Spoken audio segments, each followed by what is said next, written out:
Simcha, celebration, Simcha, Simcha, the celebration of life. Hi from me, Jared Epstein, and welcome to Simcha, a celebration of life. In today's show, we explore the Jewish month of Tammuz. We meet artist Hadassah Goldwicht, and we decide whether in fact we are or are not a slave to time. Tammuz is the Babylonian name for this coming month on the Hebrew calendar. In the Bible, however, the month is referred to as the fourth month. Every month comes with a bounty of lights, blessings, and challenges that are its particular gift to the year. Rabbi Masinta elaborates further.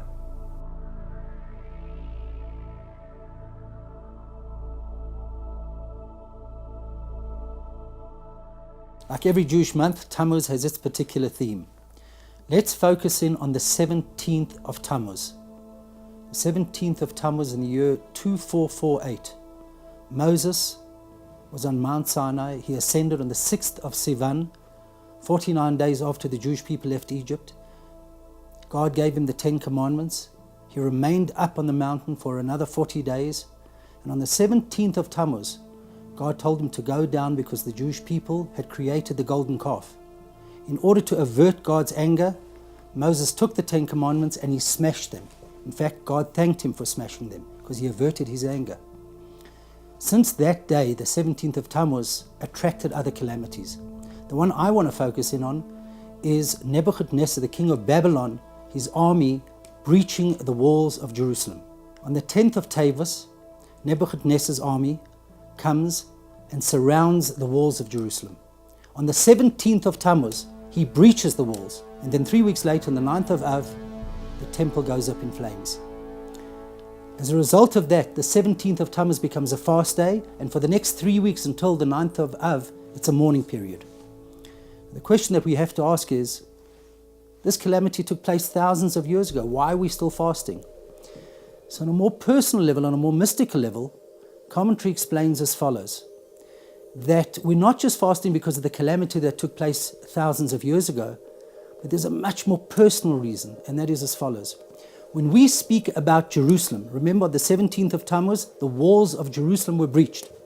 When we speak about that, we're not just speaking about something historical. Every city, every nation, every biblical personality is actually found within our own life experience. Therefore, we have to say that there's a Yerushalayim, there's a Jerusalem within each and every one of us. Where's Jerusalem? So if you take the Hebrew word Jerusalem, it reads Yira Shalom, perfect awe.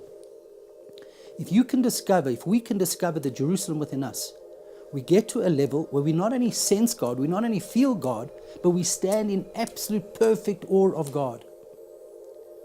If we live like that, life is very black and white. We know what's right and we know what's wrong. But what happens to us from time to time? Nebuchadnezzar, the king of Bavel, the king of Babylon. Babylon in Hebrew means confusion. The king of Babylon comes and he surrounds our Jerusalem. He confuses us. That's the 10th of Tammuz.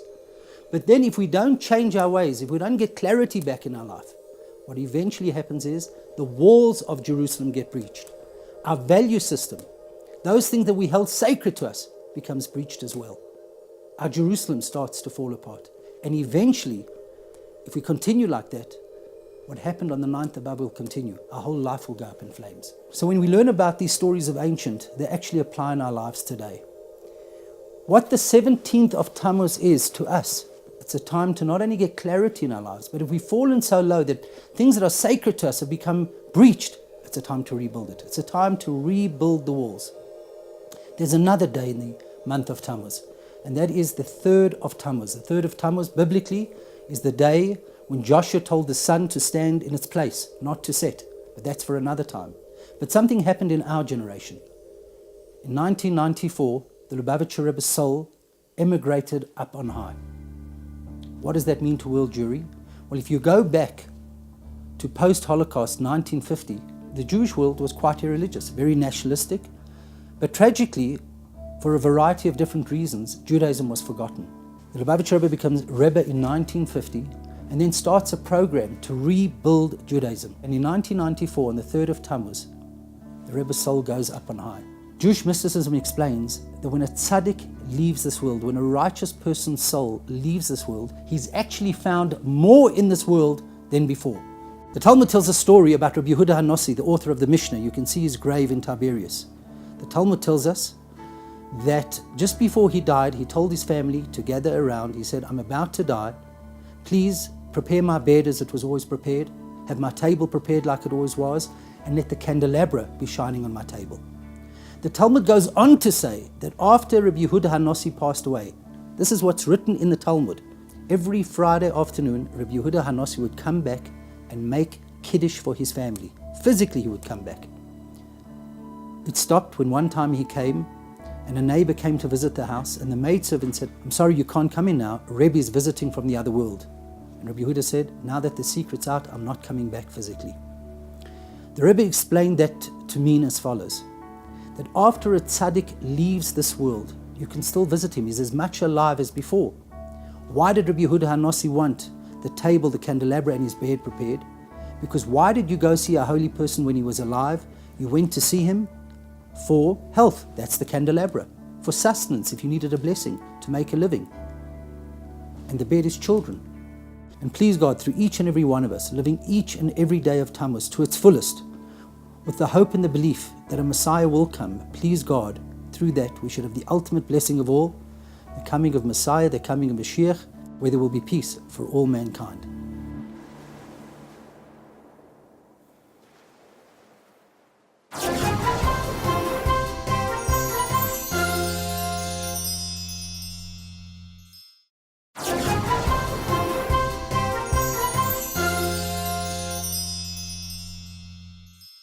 The work done by artist Hadassah Goldwicht revolves around the relationship between language and hierarchy, attempting to read and rewrite the emotional, social, and political texts written in our bodies, moving back and forth from large-scale public interventions to works created in the private domain.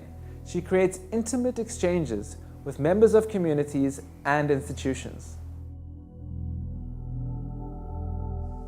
In the past 16 years, I am a video and installation artist. I was born in Israel, and I come from a family that lives in Jerusalem for many generations, which is kind of a very rare thing. And my great-grandfather, who was a Hasidic man, used to use the equipment of the art school, the very secular art school, to make Judaic objects. And I come from a long line of women who wanted to be artists. My great-grandmother was an artist in Germany, and she couldn't, and her kind of artist name was Hadassah, my name. It wasn't her real name. She used it as just a sign on her writings, because she couldn't have it out there. And I look at my grandmother and my mother, and I see how privileged I am to make art here, because it's not something to be taken for granted. Dikketje Dap zat op de trap, 's morgens vroeg om 7:15, om de giraf een klontje te geven. نامي يا صغيري نامي تغطيكي بحرامي.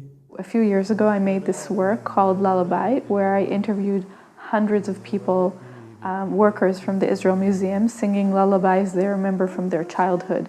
Everyone from the director to the cleaning crew to the curators to the technicians of the museum.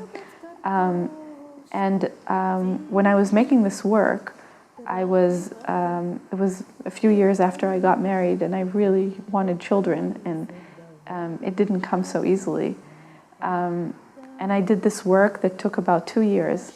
And the week that the show was completed, I found out that I was pregnant. And I really believe strongly that these hundreds of people that sang lullabies to me, that they sang to their children, kind of brought this to me. And this happens every time, like every work that I make, something magical happens, either in my life or in somebody else's life. And that's really why I make artwork, video work.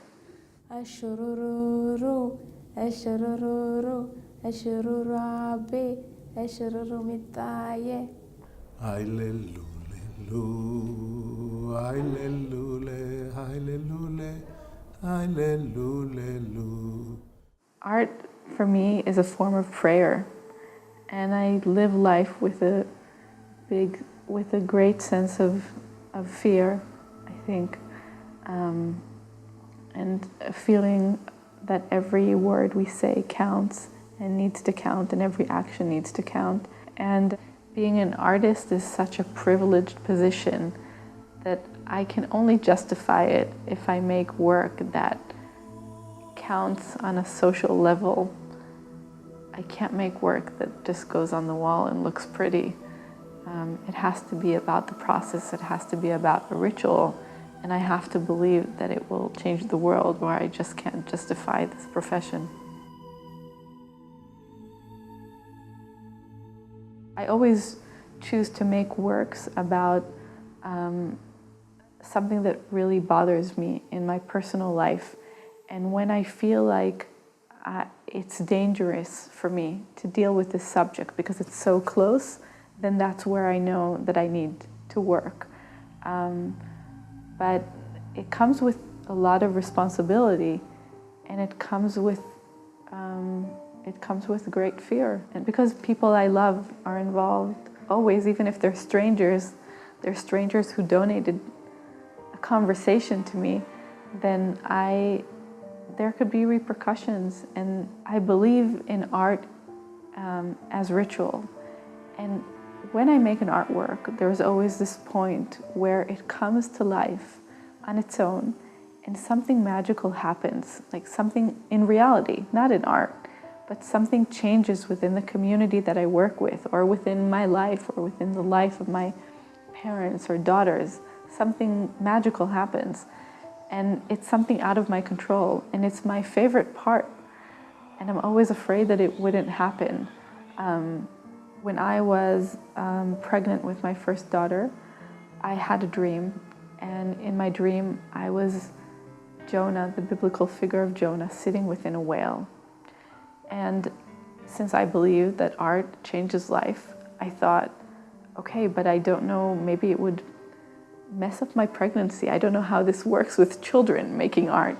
And so I almost vowed to myself not to make any work about my pregnancy for 9 months, which is very hard for me because my work is usually very personal. And so I chose a very big studio that would fit a whale, hypothetically, but did not build a whale, went to warehouses instead of places to buy, a crib, to find out about materials to build a whale, but did not build a whale. And then, and did all this preparation, but avoided doing what, a lot of my works come to me in dreams. And then in the 9 months, in the craziness of this very pregnant lady in the end of the pregnancy, I realized that I have to make a whale, that it's going to be what is going to save me from dying at birth, which I was very afraid of. And then when I had my daughter, I was sitting in the hospital thinking, what in heaven's sake was that craziness? And for a year and a half, whoever walked into my studio and saw this huge, I think it was like 12 feet whale, I refused to speak about it. And when I was pregnant with my second daughter, I was sitting one day with my one child in my lap and the other inside me, and I realized, and it suddenly came to me like a prophecy, and I realized that this piece is about the fear of being born, and the fear of being alive, and the fear of being a parent, like this responsibility of protecting your children. And what if we can build this ultimate fortress where they would be protected? And at that point, I realized what this piece was about. I realized that it's about what if the biblical character of Jonah would stay in the whale and live life within it and have children and kind of live life contained with no fear, as if within a womb. And so we started coming to the whale and having dinners there, and when my daughter was born, bathing her there, and my daughters call it going to the big fish. And we just had this for years. For about 5 years, I documented our life, living life within this whale. We didn't actually live in the whale, but we spend a lot of time in it, and it did become this safe place for my children, and for us as a family. And it also became this metaphor of like there was always this struggle of in the piece Jonah, you see some of it is very ideal. It's like this beautiful image with the light inside, and it looks like the Holy Family. And I think life is hard, and it can be lonely sometimes. And for me, when I walk in a museum and I see one piece that says something true about that, about how things hurt, then I suddenly don't feel lonely anymore. And I hope that if my work functions like that, even for one person who gets it and it heals their wound for 1 second, then that's what it needs to be, and that's what art is for me.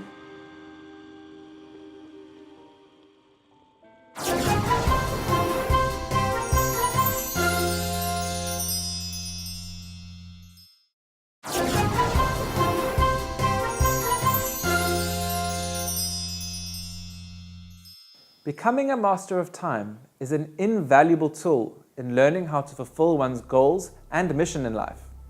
Ultimately, our perspective and attitude towards time and life itself determine whether we are indeed a slave to time, or whether we can succeed in extracting from time its infinite potential through wisdom and resolve. Rabbi Avraham Trugman shares his thoughts on this fascinating subject. Along with having a sense of mission, a sense of purpose, and the will to focus one's time and energy, also to become a master of time entails understanding what time is in the first place. So we'll begin with the simplest view of time, which is linear, past, present, future. That is the context in which we live. And in fact, in science, actually one of the greatest mysteries of science is called the arrow of time, where the 3 dimensions of space all go in both directions. Only time, from a very technical point of view, goes in one direction.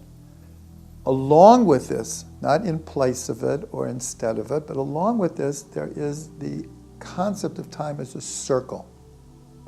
Every culture has this, every society, where we go through a cycle based usually on nature.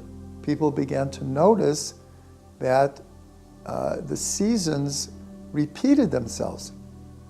The sun came up and the sun came down.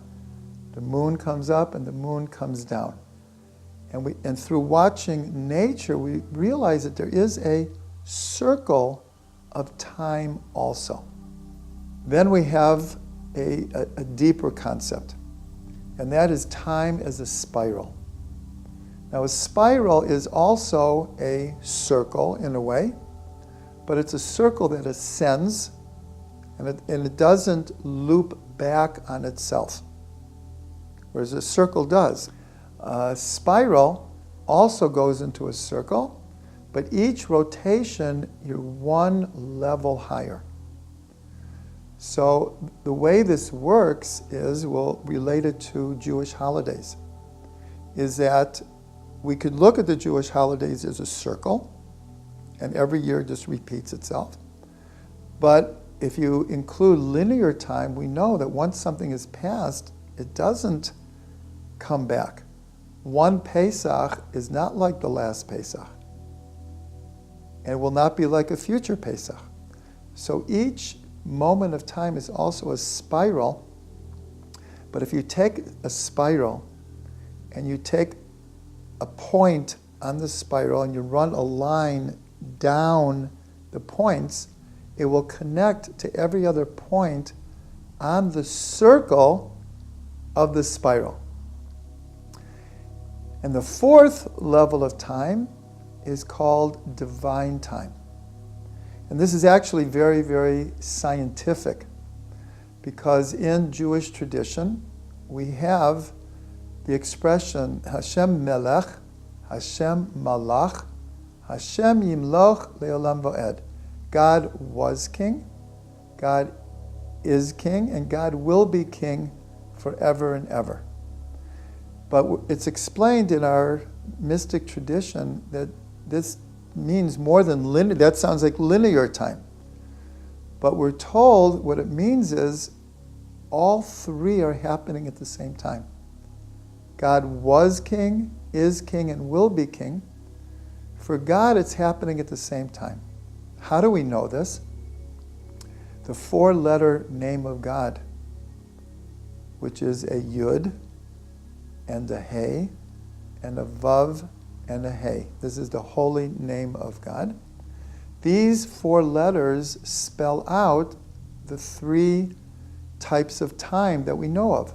Haya, was, Hoveh, is, Yiyeh, will be. So one of the meanings of this name of God is that for God, past, present, and future are all happening simultaneously. Science has done a lot with that. If you take a particle of matter and you shoot it, and it increases in speed as it gets towards the speed of light. So science tells us, this is from Albert Einstein, revealed this, time slows down. If you could have matter reaching the speed of light, no time passes. Now this sounds like a very mystical idea, but this is what science tells us. This is the basics of the relativity of time as revealed by Einstein. But the way it relates to us is when we reach a higher level of consciousness. Could be through meditation, could be through prayer, could be through contemplation. We actually can touch eternal time. We can touch those moments, and everyone's experienced these moments that on the clock take 5 seconds, 10 seconds, but change our lives forever. And to become a master of time means to have an understanding of this, and then gear one's attitudes, one's consciousness, and one's actual 24-hour day to be in tune with these different possibilities. And when we do this, we begin to understand time. And by beginning to understand time, then we're motivated to use time to our advantage.